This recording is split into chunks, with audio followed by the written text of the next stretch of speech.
Olá, continuando a falar um pouquinho sobre imunidade e longevidade. No vídeo anterior eu falei sobre a dieta do Mediterrâneo, passei algumas informações de pesquisas científicas que nos ajudam. Se a gente estiver com o corpo melhor, a nossa imunidade melhora junto. Esse é um dos fatores que ajuda a nós termos longevidade, tá? É um conjunto de fatores, é alimentação, é bons pensamentos, são vários fatores para nos ajudar a melhorar em todos os sentidos, tá bom? Continuando a falar sobre a dieta do Mediterrâneo, até a Unesco fez reverência a isso. O reconhecimento da dieta mediterrânica em Portugal, Espanha, Marrocos, Itália, Grécia, Chipre e Croácia pela Unesco como Patrimônio Cultural Imaterial da Humanidade, desde 4 de dezembro de 2013, reforça, juntamente com a evidência científica já existente, que se trata de um modelo cultural, histórico e de saúde, para você ver como é que está essa preocupação com a nova dieta, né? Como eu disse no outro vídeo, desembalar mais e descascar mais, desembalar menos e descascar mais. Esse padrão alimentar é visto como o mais saudável e mais sustentável no mundo, sendo fundamental no campo da saúde pública e nutrição de forma global, mas em especial na zona mediterrânea. Essa herança cultural deve ser preservada e promovida em diferentes áreas: cultura e turismo, saúde pública, agricultura, política e desenvolvimento econômico. A fonte é de Serra Magem e Raido Quintana, do Nutritional and Cultural Aspects of the Mediterranean Diet. Esse foi de 2012. A dieta mediterrânica constitui uma ferramenta de educação alimentar para o público em geral e para a comunidade científica. Isso escreveram em 2006 num fórum.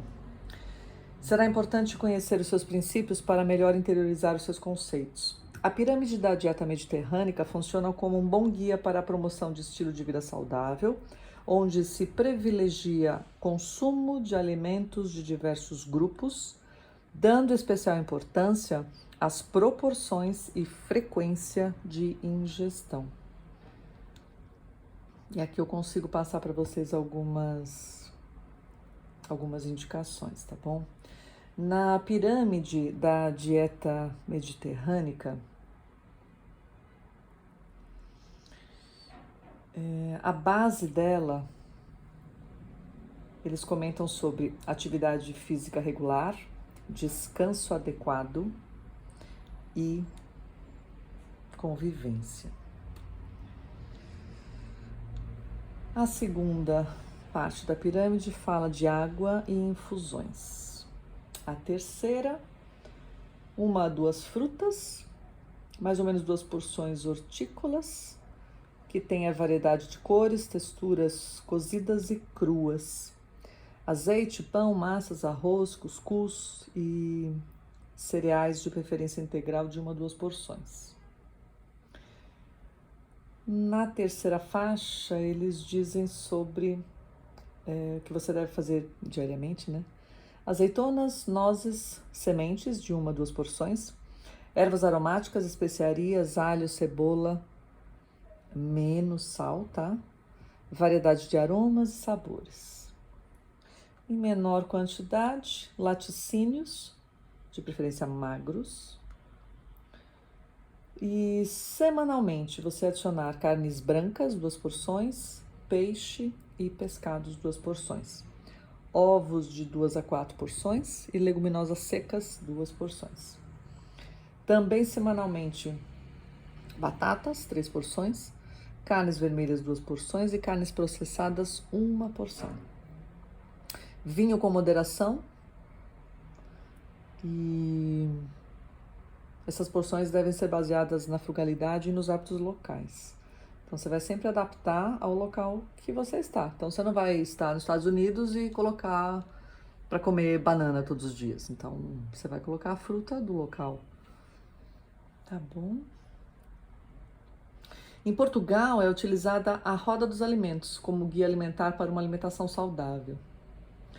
Este guia apresenta já incorporados diversos princípios da dieta mediterrânea, não só ao nível das recomendações alimentares, como das porções para consumir.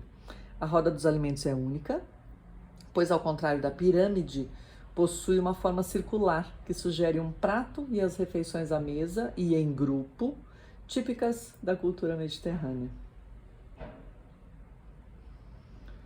A pirâmide da dieta mediterrânica apresenta nos princípios de um estilo de vida saudável, em que se privilegia a atividade física diária, a convivialidade, a utilização de alimentos tradicionais e da época, confeccionados através de práticas culinárias simples e frugais, assentando assim numa base de sustentabilidade.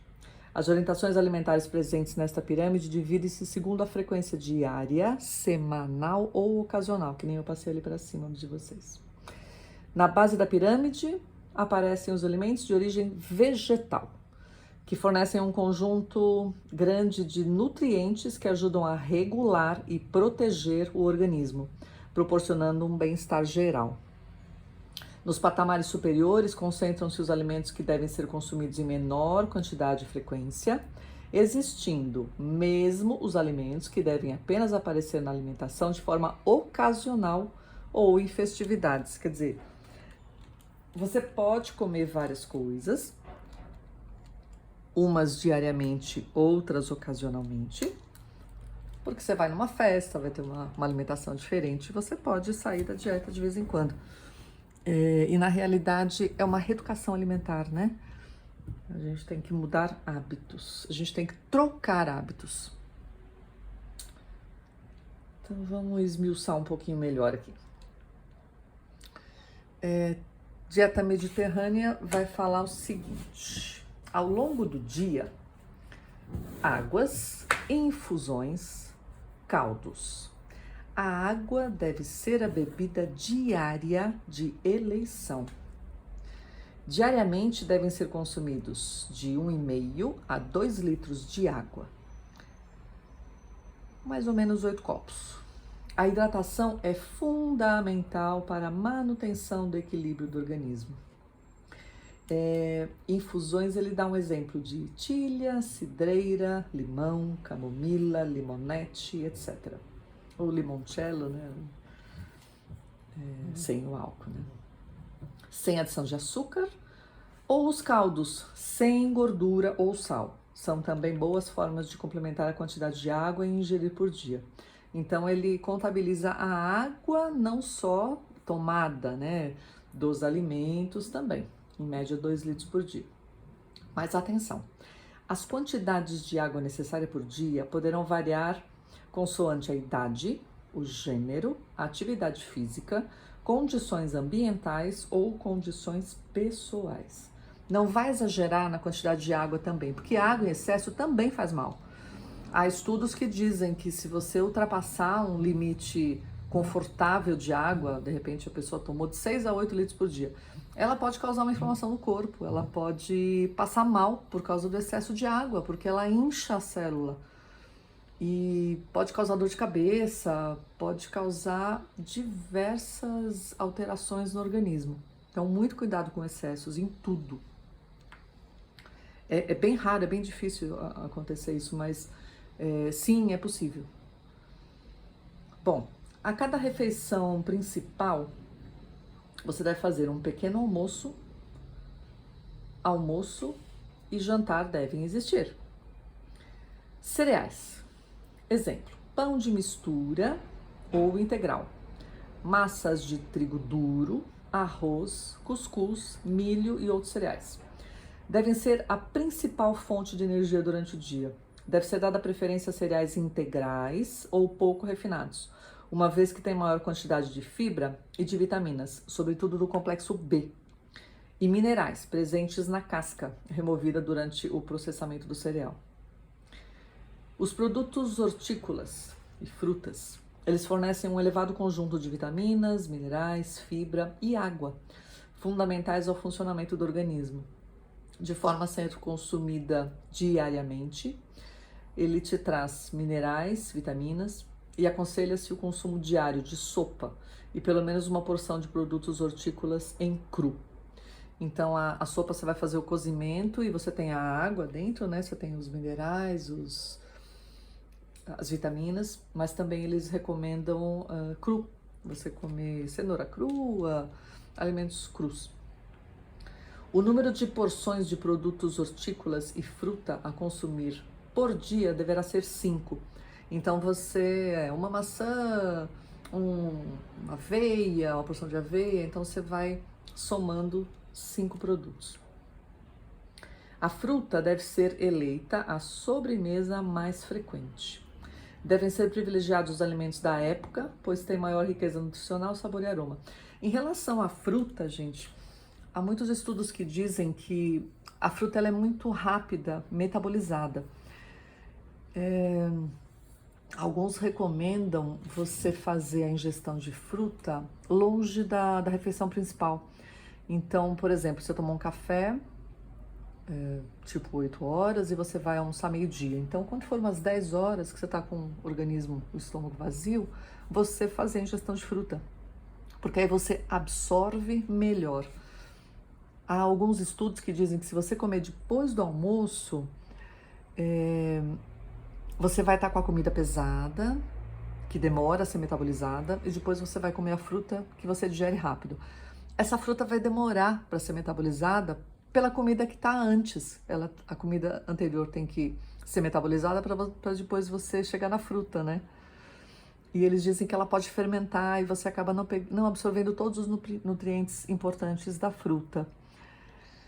Então, tem estudos dizendo isso, tem gente que se dá muito bem comendo fruta depois da refeição, porque fala que a digestão é melhor.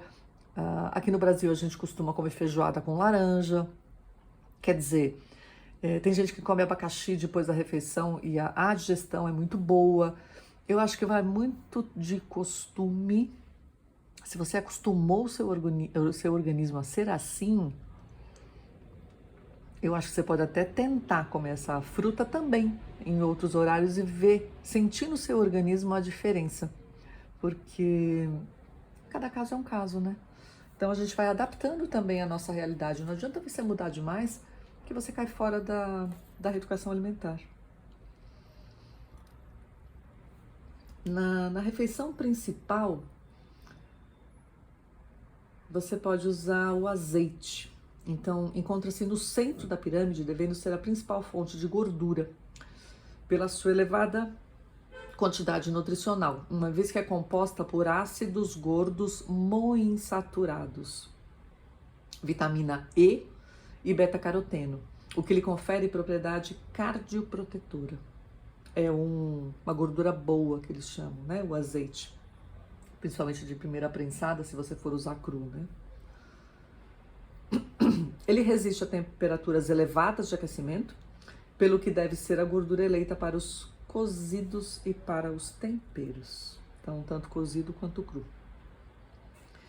Diariamente, especiarias, ervas aromáticas, alho, cebola, permitem conferir sabor, aroma aos pratos, sendo que, para além das suas propriedades nutricionais interessantes, permitem reduzir a quantidade de sal adicionada a confecções culinárias.